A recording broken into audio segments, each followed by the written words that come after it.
नमस्कार दोस्तों, स्वागत है आपका आपके अपने YouTube channel English made easy and fun में। दोस्तों, आज हम सीखने वाले हैं फ्यूचर टेंस फुल डिटेल में और वो भी सुपर इजी तरीके में। दोस्तों, फ्यूचर टेंस का यूज़ हम तब करते हैं जब हम आने वाले टाइम की बात कर रहे होते हैं। मतलब इसमें हम उन कामों की बात करते हैं जो बातें अभी हुई नहीं है, हो सकती हैं या हमें लगता है होंगी। अब इसके 3 टाइप्स होते हैं। सबसे पहला सिंपल फ्यूचर, फ्यूचर कंटिन्यूअस और फ्यूचर परफेक्ट। चिंता मत करिए, इनको हम डिटेल में एक एक करके समझने वाले हैं। चलिए दोस्तों, शुरू करते हैं सिंपल फ्यूचर से। ये क्या कहता है? तो देखिए, जब हम फ्यूचर में किसी एक काम के बारे में बात करते हैं तो वो सिंपल फ्यूचर में आता है। जैसे I will go to school, मैं स्कूल जाऊंगी, यानी कि फ्यूचर में होगा ये काम। और इसी को अगर हमें नेगेटिव बनाना हो तो I will not go to school. अब देखिए, ये काम भी फ्यूचर में होगा कि मैं स्कूल नहीं जाऊंगी, ठीक है। इसी तरह अगर हम इसमें क्वेश्चन बनाना हो, will I go to school, क्या मैं स्कूल जाऊंगी, तो ये सारी बातें फ्यूचर की कर रहे हैं। ये काम हो भी सकता है, ये काम नहीं भी हो सकता, लेकिन बातें हैं फ्यूचर की और हम एक काम पे फोकस कर रहे हैं, तो ये सिंपली सब किस में आते हैं? सिंपल फ्यूचर टेंस में। अब दोस्तों, एक आपका कंफ्यूजन दूर करते हुए चलते हैं, क्लियर करते हुए चलते हैं कि हम विल कब यूज़ करेंगे और गोइंग टू कब यूज़ करेंगे। देखिए, दोनों ही फ्यूचर टेंस में यूज़ होंगे, लेकिन कब विल यूज़ करना है, कब गोइंग टू यूज़ करना है। बहुत सिंपल रूल है, जब कोई चीज़ आपने प्लान नहीं करी हो तो उसके लिए आप विल यूज़ करेंगे, लेकिन अगर कोई काम आप प्लान करके करते हैं तो उसके लिए आप गोइंग टू यूज़ करेंगे। एक एग्जाम्पल से समझते हैं।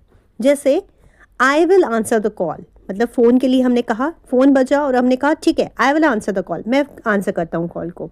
लेकिन अगर हमें मान लीजिए कल हमें कहीं जाना है तो हम उसके लिए क्या कहेंगे कि I am going to visit my grandparents tomorrow. मतलब कल मैं अपने दादा दादी या नाना नानी जिससे भी मिलने कल जा रहा हूँ, ठीक है। तो ये चीज़ हमारी पहले से डिसाइडेड थी, इसलिए यहाँ पे हमने गोइंग टू यूज़ करा। और जो चीज़ डिसाइडेड नहीं होती है पर आप करने वाले होते हैं तो उसके लिए आप विल यूज़ करते हैं। दोस्तों, सिंपल फ्यूचर टेंस के कुछ और एग्जाम्पल समझ लेते हैं। आई विल कॉल यू, मैं तुम्हें कॉल करूँगी। She will go to school, वो स्कूल जाएगी। दे विल प्ले क्रिकेट, वो क्रिकेट खेलेंगे। अब दोस्तों, समझते हैं फ्यूचर कंटिन्यूअस टेंस को। फ्यूचर कंटिन्यूअस क्या कहता है ये टेंस? ये कहता है कि जब मान लीजिए कोई काम आपको पता है फ्यूचर में आगे होगा और वो कंटिन्यू चलेगा थोड़ा सा, तो उसको हम फ्यूचर कंटिन्यूअस टेंस में रखते हैं। अब इसमें विल भी हमेशा यूज़ करा जाता है, साथ में वर्ब के साथ ing भी लिखा जाता है। जैसे I will be starting at 8 PM, मतलब मैं 8 बजे पढ़ूंगी। She will be cooking dinner, वो रात का खाना बनाएंगी। कुछ और एग्जाम्पल्स देखते हैं। जैसे he will be watching TV tonight, वो आज रात को टीवी देखेंगे। They will be travelling tomorrow, वो कल ट्रैवल करेंगे, कल जाएंगे। तो इन सब में हमें पता चला है कि वो काम होगा, आगे इन फ्यूचर में होगा, इसलिए इसको फ्यूचर कंटिन्यूअस टेंस में रखा जाता है। और इसमें हमेशा विल बी इसकी पहचान है कि विल बी हमेशा इनके साथ यूज़ करा जाएगा और वर्ब में ing भी आपको लिखना होगा। अब बात करते हैं दोस्तों फ्यूचर परफेक्ट की। फ्यूचर परफेक्ट क्या कहता है? ये कहता है कि कोई काम जब आप फ्यूचर में उसको करेंगे और वो काम आपको पता है श्योर शॉट कि वो कंप्लीट हो जाएगा इतने टाइम तक, इस बजे तक, या जो भी आप कहेंगे कि हाँ वो मेरा काम कंप्लीट हो चुका है, तो फ्यूचर परफेक्ट उसको कहा जाता है। और इसमें दोस्तों विल हैव यूज़ करा जाता है, हमेशा विल हैव यूज़ करा जाएगा। जैसे इसके एग्जाम्पल्स देखते हैं। जैसे I will have finished my homework by 7 PM, मतलब मैं 7 बजे तक होमवर्क कंप्लीट कर चुका होऊंगा।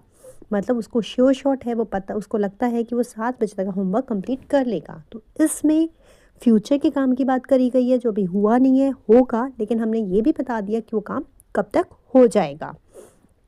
और एग्जाम्पल्स देखते हैं।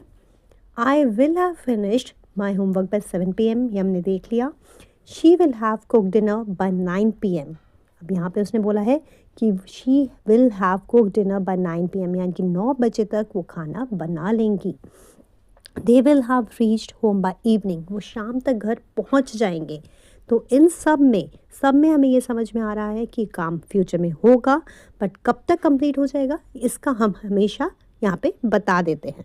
अब जो आज हमने पढ़ा उसको एक बार रिवाइज करते हैं। सिंपल फ्यूचर में हमेशा विल यूज़ करा जाएगा और वर्ब की फर्स्ट फॉर्म रहती है। फ्यूचर कंटिन्यूअस में विल बी आता है और वर्ब में आईएनजी जरूर ऐड होगा।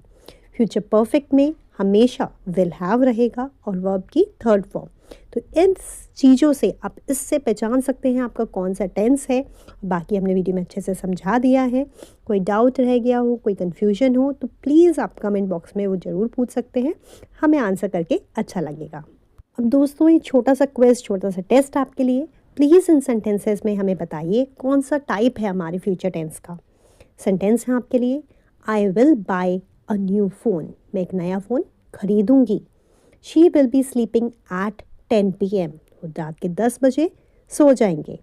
दे will have completed the project by Friday, वो फ्राइडे तक अपना प्रोजेक्ट कंप्लीट कर लेंगे। प्लीज़ आंसर्स कमेंट बॉक्स में बताइएगा और कोई प्रॉब्लम हो, कन्फ्यूजन हो तो ज़रूर पूछिएगा। तो दोस्तों thank you so much for watching the video. Please video को लाइक करिए और चैनल को सब्सक्राइब ज़रूर करिए। और आपको किस टॉपिक पे वीडियो चाहिए आप ये भी हमें कमेंट सेक्शन में ज़रूर बता सकते हैं। इसके साथ अपना ध्यान रखिए। चलिए अब फिर मिलते हैं कल एक नई वीडियो के साथ।